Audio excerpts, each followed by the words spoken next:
বেহাল রাস্তার প্রতিবাদে স্কুল ছাত্রছাত্রীদের নিয়ে গ্রামবাসীদের পথ অবরোধ। বৃহস্পতিবার এই পথ অবরোধের ঘটনা ঘটল মালদার গাজলে। জানা গেছে, গাজল ব্লকের রানীগঞ্জ ২ নম্বর গ্রাম পঞ্চায়েতের কৃষ্ণপুর থেকে দহিল পর্যন্ত গ্রামীণ রাস্তার অবস্থা অত্যন্ত বেহাল। বর্ষাকালে জলকাদায় একাকার হয়ে পড়া সেই রাস্তা দিয়ে চলাচল করা দুষ্কর হয়ে পড়েছে। বেহাল রাস্তার কারণে সাধারণ গ্রামবাসী থেকে স্কুল ছাত্রছাত্রীরা চরম সমস্যায় পড়ছে।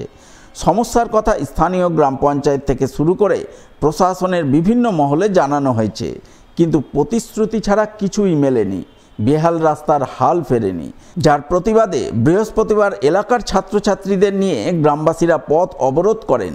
তারা কৃষ্ণপুর এলাকায় গাজল বামনগোলা রাজ্য সড়ক অবরোধ করে রাস্তায় টায়ার জ্বালিয়ে তুমুল বিক্ষোভ দেখান।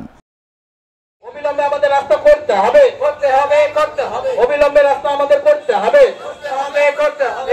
অবিলম্বে রাস্তা দিতে হবে, দিতে হবে।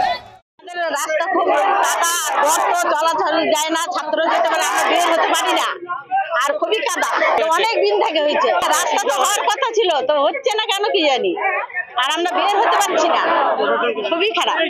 আমাদের অনেক অসুবিধা হয়ে থাকে, আমরা টিউশন আসি, স্কুল যাই, তো আমাদের অনেক অসুবিধা পড়তে হয়, আর না হলে আমাদের অনেক দূর থেকে ঘুরে যেতে হয়। তার জন্য আমরা রাস্তা চাই। অনেক খারাপ হয়ে আছে, সাইকেল নিয়ে পার হওয়া যাচ্ছে না, তাই আমাদের হেঁটে হেঁটে পার হতে হচ্ছে। এদিকে অবরোধ বিক্ষোভের খবর পেয়ে গাজল থানার পুলিশ ঘটনাস্থলে পৌঁছায়। পুলিশ অবরোধ তোলার চেষ্টা করলে প্রথমে অবরোধকারীরা থানার আইসি আশিস কুন্ডু সহ অন্যান্য পুলিশ কর্মীদের বেহাল কর্দমাক্ত রাস্তায় হাঁটিয়ে রাস্তার পরিস্থিতি দেখান। এরপর গ্রামবাসীরা অবরোধ তুলে নেন বলে জানা গেছে।